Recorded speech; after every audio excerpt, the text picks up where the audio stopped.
Մինսկի խմբի գործունեության ավարտը կենսական քայլ է, որն աջակցում է խաղաղության գործընթացին Հարավային Կովկասում, հայտարարել է ԵԱՀԿ գործող նախագահ Էլինա Վալտոնենը ԵԱՀԿ նախարարական 32-րդ նիստի ժամանակ։ Նա հավելել է, որ Հայաստանի եւ Ադրբեջանի միջև խաղաղության գործընթացում դրական առաջընթաց է արձանագրում, իսկ Մինսկի խմբի եւ դրա հետ կապված կառույցների լուծարման որոշումն աջակցում է այդ գործընթացին։ Այն նաեւ նպաստում է ԵԱՀԿ բյուջեի հաստատման հիմնական խոչընդոտի վերացմանը, ասել է Վալտոնենը։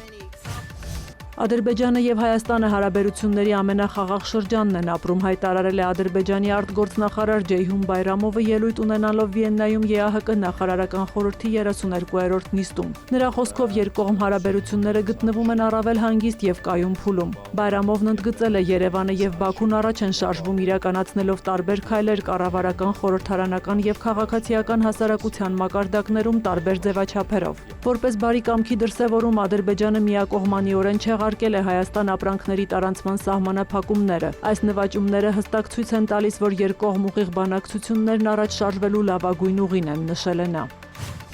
Թբիլիսին աջակցում է Երևանի եւ Բաքվի միջև խաղաղությանը, հայտարարել է Վրաստանի արտաքին գործերի նախարար Մակա Բոճորիշվիլին ԵԱՀԿ նախարարական խորհրդի 32-րդ նիստում։ Նա ողջունել է ԱՄՆ-ի միջնորդությամբ Վաշինգտոնում Հայաստանի եւ Ադրբեջանի միջև խաղաղության համաձայնագրի նախաստորագրումը։ Բոճորիշվիլու խոսքով այդ պատմական համաձայնագիրն ամուր հիմք է ստեղծում Հարավային Կովկասում երկարաժամկետ կայունության եւ զարգացման համար։ Վրաստանը վճռականորեն շարունակում է խթանել խաղաղությունը եւ տարածաշրջանային գործակցությունը։ Մենք պատրաստ ենք աշխատել բոլոր գործընկերների հետ միջազգային իրավունքի պահպանումն ապահովելու, ինքնիշխանությունը պաշտպանելու, ինչպես նաև Հարավային Կովկասում եւ ԵԱՀԿ տարածաշրջանում երկարատև խաղաղություն հաստատելու համար, հավելել է Բոճորիշվիլին։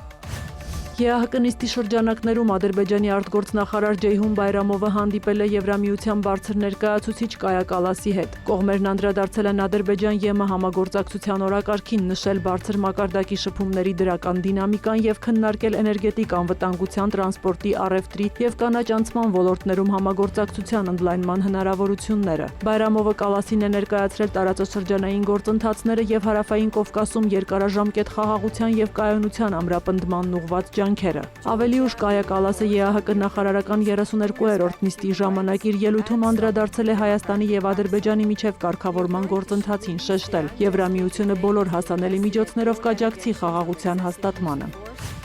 Ռուսաստանի արտգործնախարարության պաշտոնական ներկայացուցիչն ամենշաբաթյա ճեպազրույցի ժամանակ դժգոհություն է հայտնել, որ պաշտոնական Երևանը հրապարակել է ԵԱՀԿ Մինսկի խմբի համանախագահների աշխատանքային նյութերը եւ պետությունների ղեկավարների նամակագրությունը առանց նրանց համաձայնության։ Մարիա Զախարովայի խոսքով հրապարակված նյութերը վկայում են, որ Ռուսաստանը թե առանձին, թե որպես համանախագահ երկիր հետևողական ջանքեր է գործադրել Լեռնային Ղարաբաղի հակամարտության քաղաքական եւ դիվանագիտական կարգավորման հասնելու համար։ Զախարովան անդրադարձել է Հայաստան-Եվրամիություն հարաբերությունների զարգացմանը, կարծիք հայտնել, թե եվրոպական կողմի միակ նպատակը Երևանի եւ Մոսկվայի հարաբերությունները խաթարելն է։ Սյուզաննա Չրաղյան, լուրեր։